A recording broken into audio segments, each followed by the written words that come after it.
The last time that you went deer hunting, you said? I just want to I make sure. just been down to Cheyenne for a physical, and I was finished there, and I was going out to Fort Lewis, Washington. Mm-hmm. And according to regulations, if you're paying the bill, coming at your expense, you can use 250 miles a day for a day. So that means that from there to Fort Lewis was about a 4-day journey. Mm-hmm. Of course, on a train it would be less than a day. Mm-hmm. Anyway, so I get out from Cheyenne, and I got a bus and got to Sheridan at about 2 o'clock or 3 o'clock in the morning. Mm-hmm.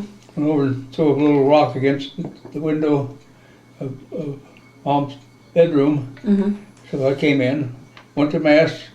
Bill and I went out hunting in the morning after Mass, Mm-hmm. and we got our limit in ducks and in pheasants.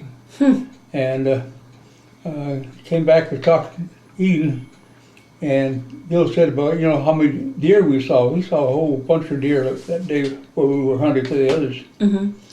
So Dad decided he'd like to go out. So Dad and Bill and I went out, and Bill and I went where we saw the deer. Mm-hmm. Dad said, he's going to just stick near the car.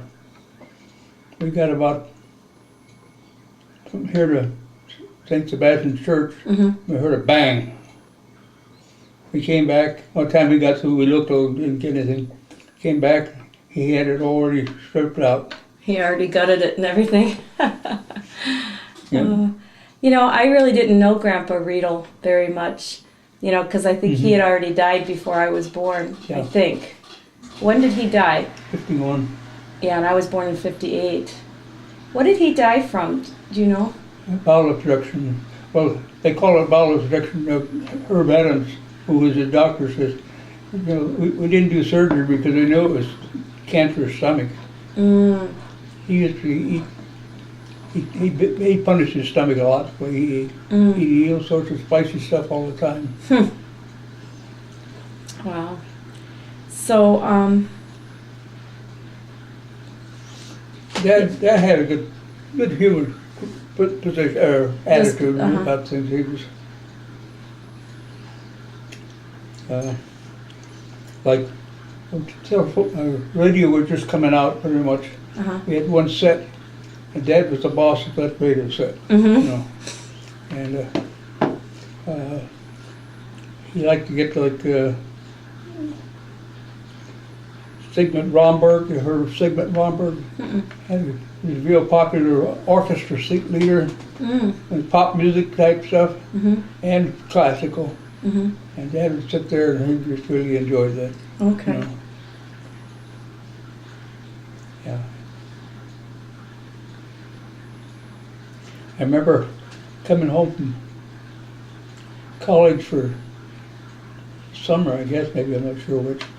But at Sheridan High School, they had a boxing tournament. Mm-hmm. And Ed was freshman, I think, was boxing at Sheridan at the time. So he was boxing in it. Dad was talking to him about it. So Dad took and challenged him to a boxing tournament. Mm-hmm. Ed was close 6 foot. And they get out there and Dad goes in there and jab, jab, jab, jab, what? Jab. Yeah. He just knocked him all around the place. Was he actually it was just you guys, or was Grandpa had all their stuff on? Were they in the ring? No, outside the backyard. Oh, okay. Yeah.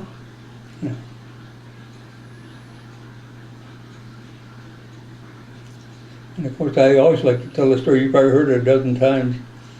He had some apple trees in the yard, and this Jonathan apple, which hadn't bloomed, was blooming. It would be good crop Jonathan's on it. And at the dinner table, Dad says, now about that, I don't want anybody touching those Jonathan apples.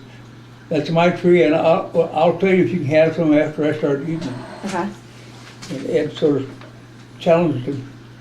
He went over and took it off right in front of Dad, took the apple off, and started eating it.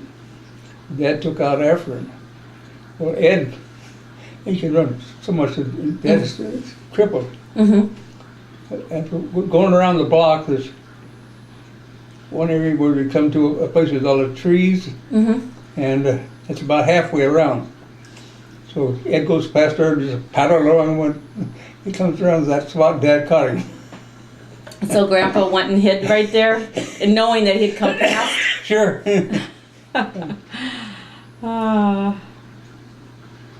You guys were sassy. I remember very hazily, I was a little kid, and Holy Names hadn't had much of a choir, but they wanted to have a good choir for Christmas. Uh-huh. And of course, Dad had a good baritone voice, and so they came down to our house and listened to him. And he sang well that next day. The only problem he had was Dad's little, and these gals would squeeze up in front of him, and he couldn't see the conductor. But he did all right. That's cute. Rosal used to sing solos in the choir. Uh-huh. She had a nice soprano voice, very quiet, not strong, but you know.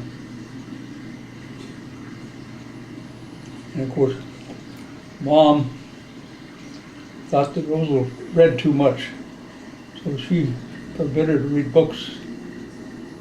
Boy, in today's world, that'd be the opposite because thing. they were reading so many of them.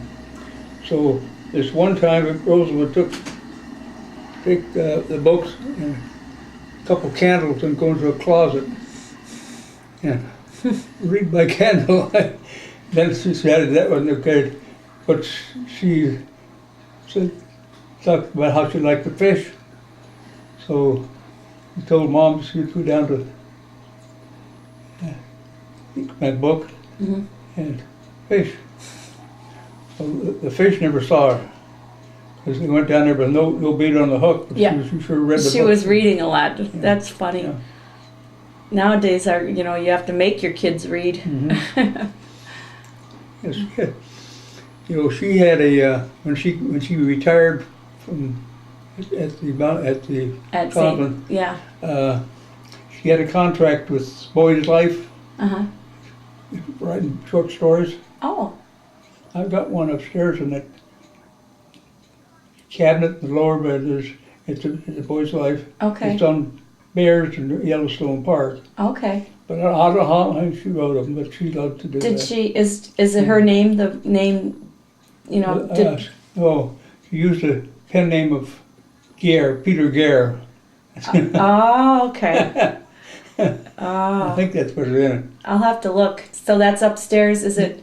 It's in that bottom drawer. Which cabinet? Like in your bedroom, right? No, in the one with all the quilting books. The bunk beds. Oh yeah. Okay. Okay, that bottom drawer that in the towards the part of it. Okay. I think that's where it is. In that bookshelf that's right as you walk in, it's right behind the door? It's right in that cabinet. Okay. You walk in the door right to the left there, it's a cabinet. Okay, I'll have to look. Yeah. Okay. It's a short one, simple. But she loved that. That's neat. I think I sent you copies. She made that trip after. I did. I started reading it. I didn't read it all, but I started reading a lot of it because it was pretty long. Yeah. She wrote about every day that she was on her trip. Well, she wrote everything, and it's a good history tied in with the epistles and so forth. St. Paul, she does that in it. And of course, when they were in, I think it was Hungary, where that the head of the Orthodox Church met the group. Of course, now Rosal was the only nun, and probably the only Catholic in that group. there were a lot of Lutherans, Mm-hmm. and so forth. And anyway, he singled her out and sort of made her. Now this was the Orthodox. Yeah. One of. I think he's the Orthodox head of the Orthodox Church Okay. in Hungary.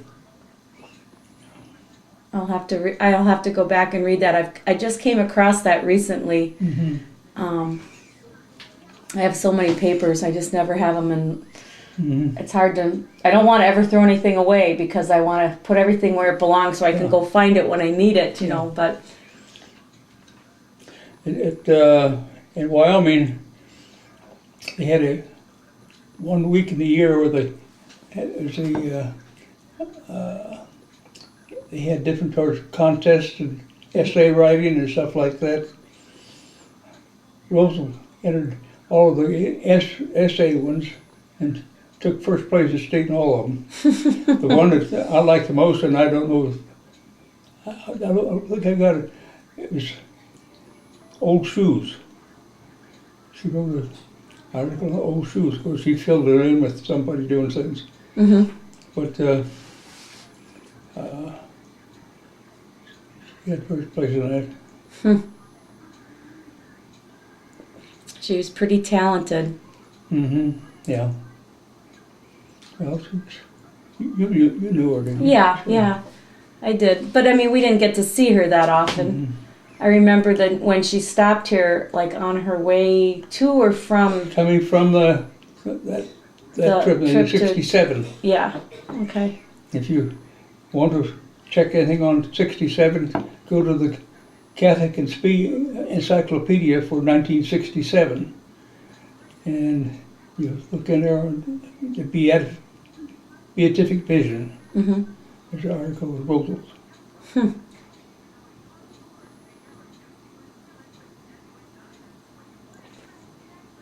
She and Bill got along pretty well, but Bill took advantage of her.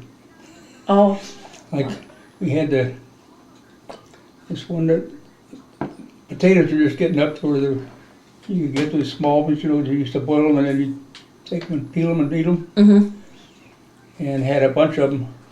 Bill sat next to Rosal and they're talking, and Bill would point something out the window and say this and this, and Rosal would go looking and he was eating it.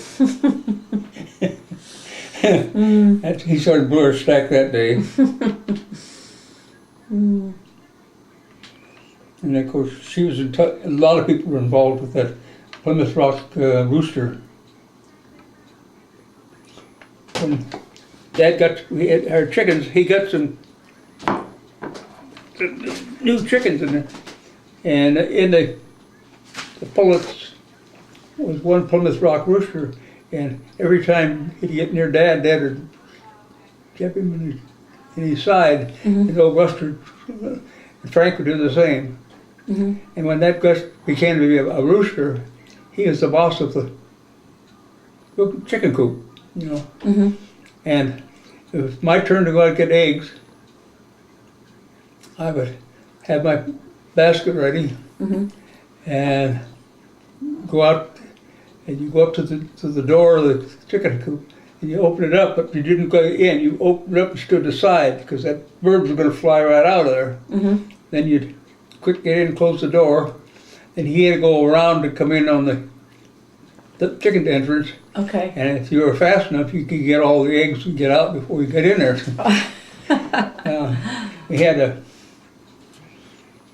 He'd be out around the yard. I remember this one time, Mom was going to hang up clothes on the clothesline, and she gave Ed a boomstick in case the rooster came. Uh-huh. And the rooster came, and Ed, he was about maybe 7 years old. He dropped the stick? the stick and took off, and Mom got the worst of her shins. Oh. And then one time they had